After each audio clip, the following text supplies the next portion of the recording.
네, 오늘은 위그노 그리고 우리라는 제목으로 말씀 나누겠습니다. 우리에게 잘 알려진 속담 중에서 몸에 좋은 약이 입에 쓰다라는 이 속담이 있죠. 이 말 그대로 정말 우리 건강에 좋은 약은 입으로 먹을 때에는 굉장히 쓰다라는 의미를 가지고 있습니다. 그런데 잘 생각을 해보면 이 속담은 우리 신앙과도 연결 지을 수 있는 것 같습니다. 우리는 복이라는 말을 참 좋아하죠. 그래서 새해 인사도 새해 복 많이 받으세요라고 그렇게 인사를 합니다. 우리들도 이렇게 복에 대한 인사를 많이 하는데 이 성도분들께서는 이렇게 복 받으세요라고 인사를 주고받을 때 어떤 복을 떠올리시나요? 우리는 되게 복이라고 하면 재산이 넉넉해지는 것, 가정이 평안한 것, 건강한 것, 하는 일들이 다 잘 풀리는 것 등 이렇게 누가 봐도 아주 좋은 상황을 생각을 하면서 복이라는 개념과 연결시킵니다. 입에 닿자마자 아주 달콤한 것이죠. 물론 이것도 복이라고 할 수 있습니다. 하지만 예수님께서는 이런 것들이 진정한 복은 아니다 라고 말씀하십니다. 진정한 복은 이렇게 달콤하지만 결국에는 사라지는 것들이 아니라 하나님 안에서 영원한 것, 하나님 안에서 영원한 것이 우리의 참된 복이라는 것을 알려주십니다. 이렇게 예수님께서 알려주시는 하나님 나라의 참된 복이 바로 산상수훈의 첫 번째 시작 말씀인 팔복에 대한 말씀입니다. 예수님께서는 제자들과 사람들을 불러 모으신 다음에 산 위에서 하나님 나라의 놀라운 가르침을 주시죠. 그런데 그 시작을 팔복 말씀으로 하십니다. 8가지의 진정한 복에 대한 말씀인데 우리가 일반적으로 생각을 하는 복의 기준과는 전혀 다른 말씀을 예수님께서 들려주십니다. 가치관을 뒤집는 것이죠. 심령이 가난한 자는 복이 있다. 애통하는 자는 복이 있다. 온유한 자는 복이 있다. 의에 줄이고 목마른 자는 복이 있다. 긍휼히 여기는 자는 복이 있다. 마음이 청결한 자는 복이 있다. 화평하게 하는 자는 복이 있다. 의를 위하여 박해를 받는 자는 복이 있다. 이처럼 우리에게 익숙한 세상적인 복과는 전혀 공통점이 없는, 아니 정반대에 있다고도 할 수 있는 복을 예수님께서는 말씀하십니다. 그래서 예수님이 들려주시는 이 팔복의 말씀은 우리의 가치관을 뒤집기 때문에 우리 마음에 처음 닿을 때에는 전혀 달콤하지 않고 씁니다. 불편한 것이죠.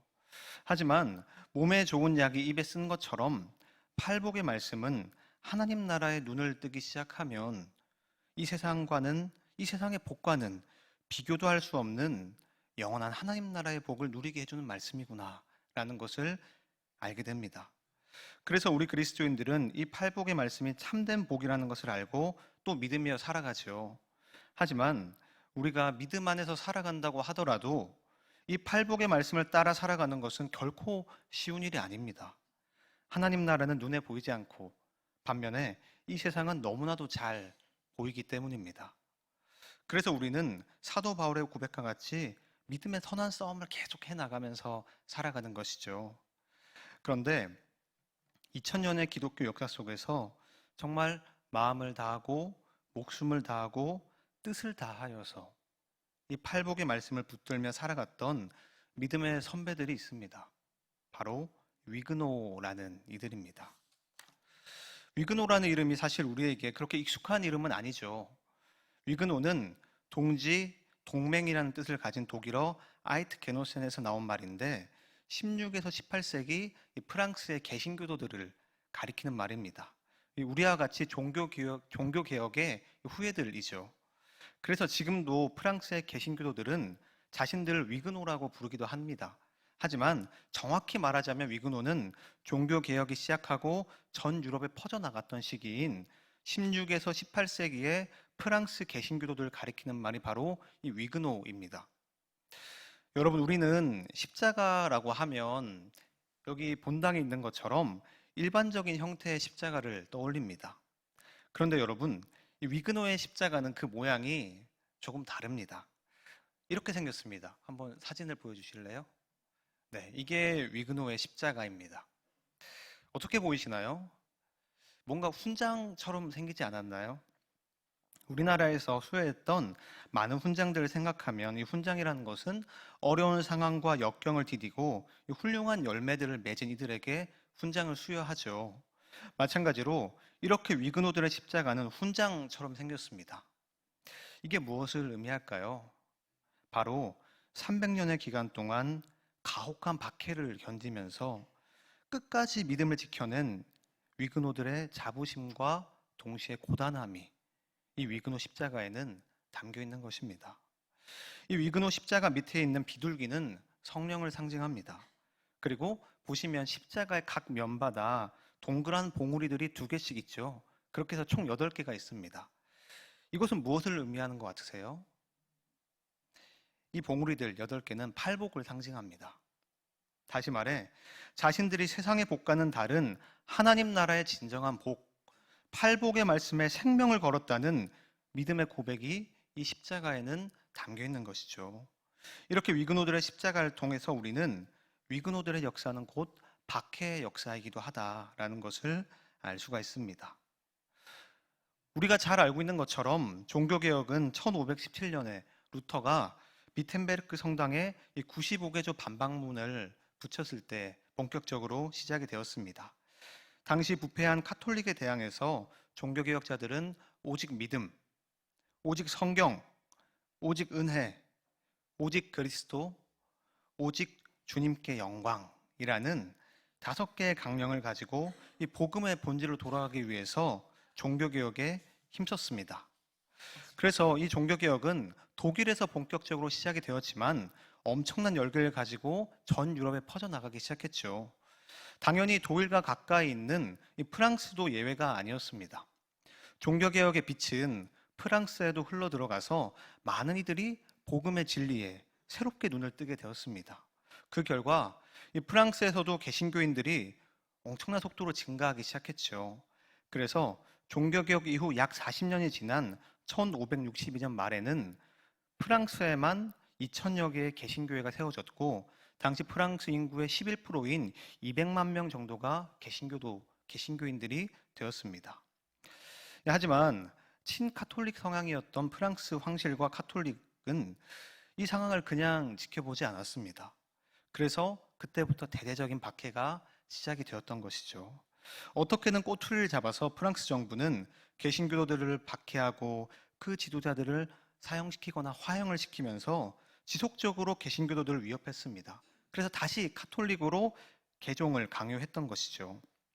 그러다가 1572년 8월 24일 성바돌로무의 대학살이라는 사건이 일어났습니다. 이날 프랑스 정부의 묵인 아래에서 이날에만 루브르에서 3,000명의 그리스도인들이 살해를 당했습니다. 그리고 몇 주간에 걸쳐서 3만 명의 그리스도인들이 개신교도라는 이유 하나만으로 학살을 당했습니다. 정부의 묵인 아래에서 말이죠. 이것은 대표적인 사건일 뿐이고 이후로도 300년의 시간 동안 위그노들은 지속적인 크고 작은 박해를 겪게 되었습니다. 이런 박해의 역사 속에서 위그노들은 자신들을 표현하는 하나의 그림을 그렸습니다. 그런데 그 그림이 어떤 그림이냐면 바로 이 그림입니다. 한번 보여주실래요? 네, 이 그림입니다. 바로 망치와 모루라는 이제 그림인데요. 여기서 이 망치질을 하는 사람들은 위그노를 박해하는 사람들이죠. 그리고 이 위그노들은 자신들, 바로 위그노들이 이 모루 위에서 망치질을 당하고 있는 존재들이다라는 것을 상징적으로 표현을 하는 겁니다. 박해를 당하고 있다는 거죠. 망치질처럼. 그런데 여기에 쓰인 이 글귀가 아주 의미심장합니다. 이 그림에 있는 글귀는 이렇습니다. 그들이 나를 망치로 두들기면서 즐거워할수록 그들은 더 많은 망치를 달아 없어지게 만들 것이다. 라는 이 글귀의 내용입니다. 이게 무슨 말인가요? 아무리 심한 박해가 있어도 참된 진리의 빛은 꺾을 수 없다. 가릴 수 없다라는 것이죠. 아무리 극심한 박해를 해도 예수님과 하나 되어 동행하는 그리스도인들은 결코 꺾을 수 없다라는 믿음의 고백이 담겨 있는 것입니다. 우리가 잘 아는 찬양처럼 환난과 핍박 중에도 성도는 신앙 지켰네. 무엇으로도 성도의 신앙은 무너뜨릴 수 없다. 이 고백이 이 그림에 담겨 있는 것입니다. 이렇게 정부의 엄청난 박해에도 불구하고 위그노들은 그래서 결코 자신들의 신앙을 버리지 않았습니다. 목숨의 위협에도 불구하고 고문에도 그렇고 어떤 방법을 해도 예수 그리스도를 향한 그들의 참된 믿음은 꺾을 수가 없었습니다. 이런 과정 속에서 우리에게 태양왕으로 잘 알려진 루이 14세가 1685년에 퐁텐블로 칙령이라는 것을 발표했습니다. 그래서 위그노들을 더욱 압박하기 시작했는데요. 프랑스에는 개신교는 있으면 안 되고 오직 카톨릭만 있어야 된다라는 칙령이었습니다. 그래서 이때부터 정말 이 감당하기 힘든 박해들이 이어지니까 이러한 박해를 피해 위그노들은 깊은 산악지대가 있는 남쪽 프랑스 지방으로 자리를 옮기기 시작합니다. 이후 그래서 약 100년간의 위그노들의 광야교회 생활이 시작이 됩니다. 이때 그들은 동굴과 계곡에 모여서 이 산악지대에서 있으면서 동굴과 계곡에 모여 예배를 드리기 시작했는데요. 그 예배의 모습이 이렇습니다. 네, 작게 보면 이렇고요. 좀 더 넓게 보면 이렇습니다. 다음 사진입니다. 네, 이렇게 예배를 드렸던 것입니다. 근데 여기 자세히 보시면 뭔가를 들고 있는 게 보이지 않으시나요? 네, 우산을 들고 있습니다. 이 사람들 우산을 들고 있고 저 위쪽 절벽에 한 명이 또 우산을 들고 있는 게 보이시죠? 여기서 우산을 들고 있는 사람은 망을 보는 사람입니다. 우산을 펴고 있으면 안전하다는 것이고요. 우산을 접으면 적들이 오고 있다는 신호입니다. 그래서 이렇게 늘 위기 상황에서 위그노들은 예배를 드렸습니다. 그래서 당시 위그노들을 상징하는 물건들이 바로 이동식 강단과 이 성찬 분리형 성찬기인데요. 그 모습이 이렇습니다. 이게 이동식 강단입니다. 언제든 이제 이동해서 설교나 말씀을 전하기 위해 이동식 강단이고요. 다음 사진은 이 분리형 성찬기입니다. 어느 곳에서나 성찬을 하기 위해서 이렇게 분리를 할 수 있게 만들어 놓은 것이죠. 여러분, 이렇게 위그노들은 광야에서도 동굴과 계곡일지라도 위그노들은 확신과 은혜 가운데 하나님께 예배를 올려드리기를 멈추지 않았습니다. 이런 위그노들을 보면서 저는 한 찬양의 가사가 떠올랐습니다. 성령이 오셨네라는 찬양 잘 아시죠?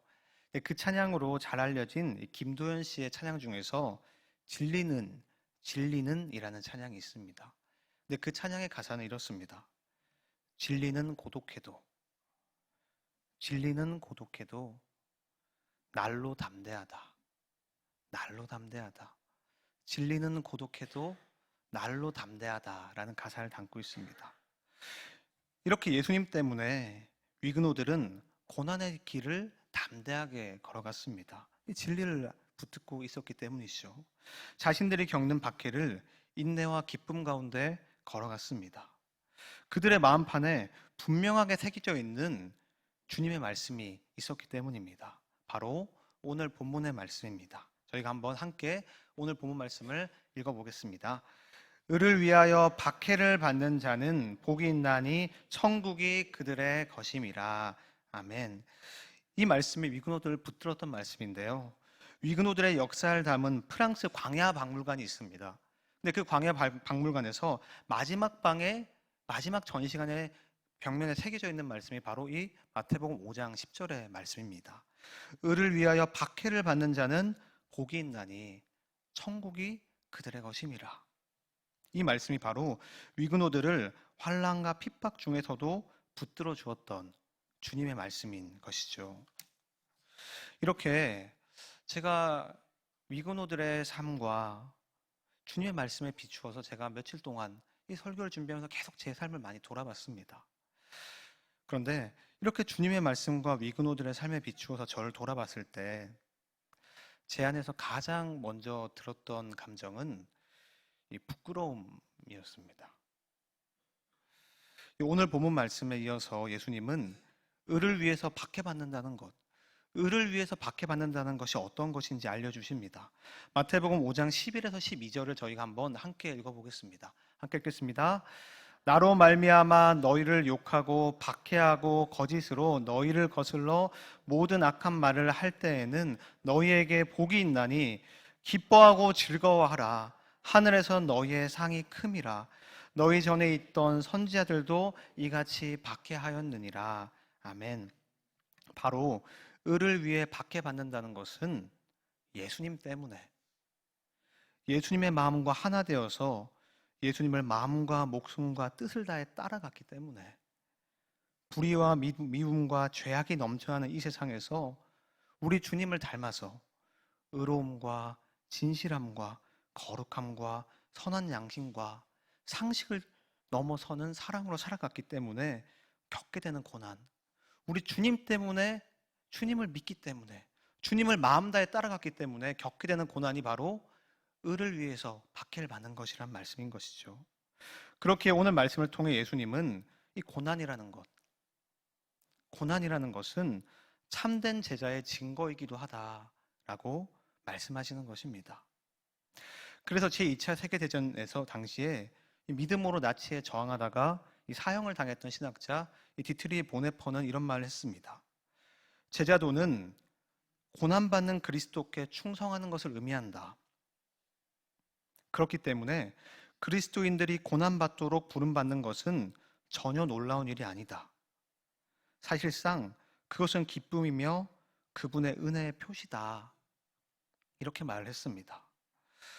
그런데 제가 제 삶을 정직하게 돌아보니까 제가 예수님을 믿기 때문에, 예수님 때문에 고난을 받은 기억이 잘 떠오르지가 않았습니다.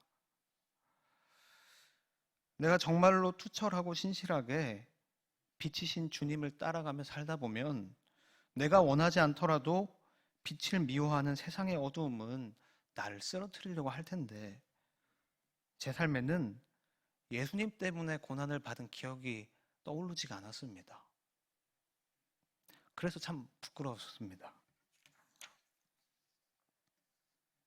복음은 단순히 나의 내면의 상처를 치유하고 마음의 평안을 주고 영육을 강건하게 하는 것 정도가 아니라, 십자가에 달리신 주님을 따라 나도 함께 그분의 고난에 참여함으로 이 깨어진 세상을 바로잡고 회복시킨 일에 우리를 부르고 있는데, 저는 제 영혼이 주님 안에서 평안을 누리면 마치 다 된 것인 마냥 살고 있지는 않았는가, 저를 돌아보게 되었습니다.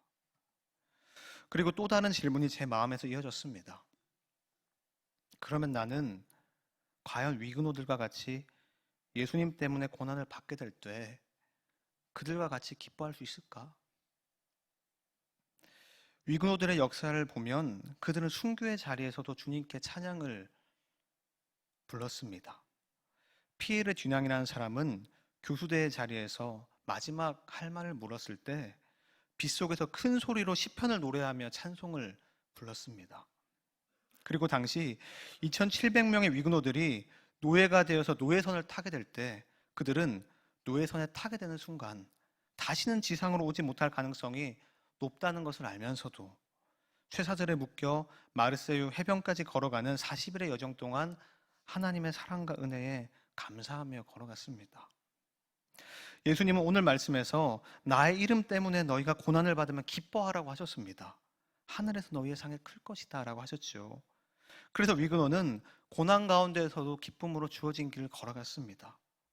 그런데 과연 나는 동일하게 내가 예수님 때문에 고난을 받을 때 난 정말로 주님 말씀처럼 기뻐할 수가 있을까? 질문을 던졌을 때 감히 그렇다고 말을 할 수가 없었습니다.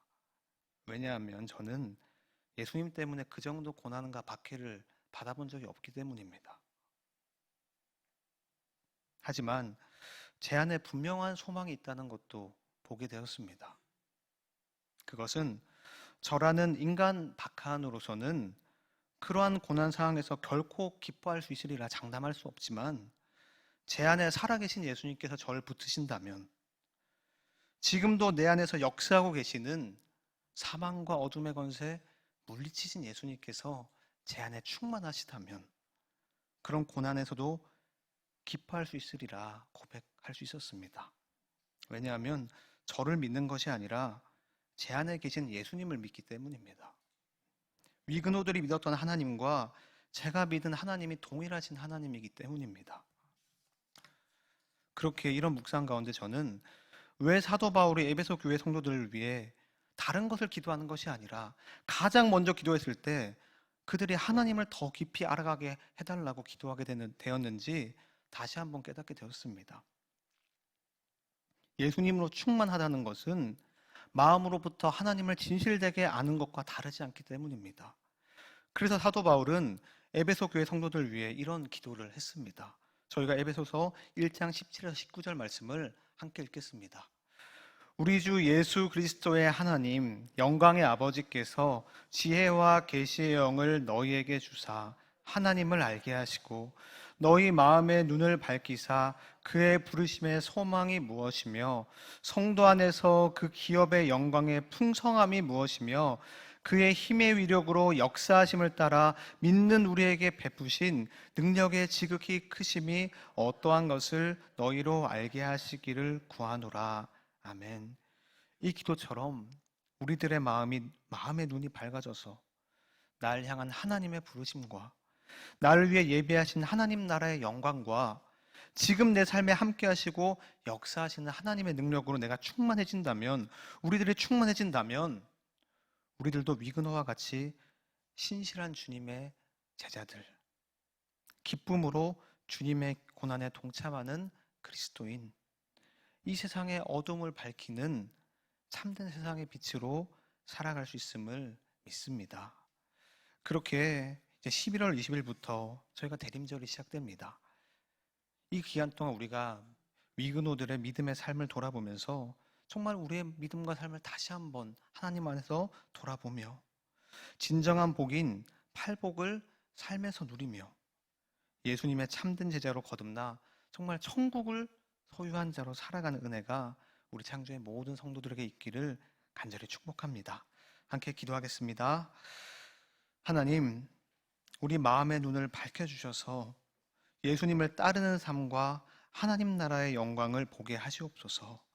그리하여 주님의 고난에 기쁨으로 동참하는 참된 주님의 제자, 천국을 소유한 자로 살아가게 하시옵소서. 예수님의 이름으로 기도드립니다. 아멘.